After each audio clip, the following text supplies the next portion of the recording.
ചാനലിൽ അപ്പൊ നമ്മൾ ഇന്ന് ദേവചേച്ചി കൊണ്ടുവരാൻ പോവാണ്. ദേവചേച്ചി വണ്ടർഫിറ്റ് പോണം ഗൈസ്.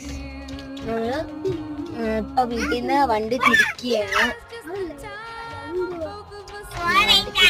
ഇതാണ് ഗൈസ് അച്ഛൻ, നമ്മുടെ ഗൾഫുകാരൻ പ്രവാസി ഡാഡി.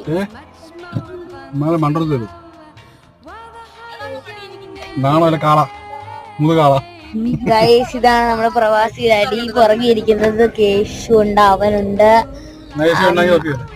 ചേച്ചി ഉണ്ട്, അമ്മ താണ്ട് അമ്മയുടെ മടിയിലാണ് ഗൈസ് ഞാൻ ഇരിക്കുന്നത്. അപ്പൊ ഗൈസ് നമ്മള് നേരെ പോകുന്നത് ടൂറിസ്റ്റ് പ്ലേസ്. ഗൈസ് ഇവിടെ നമ്മുടെ കൊച്ചന്റെ വീടിന്റെ പണി, കടയുടെ പണി നടക്കാണ്. കൊച്ചിന്റെ കടയുടെ പണി നടക്കാണ്.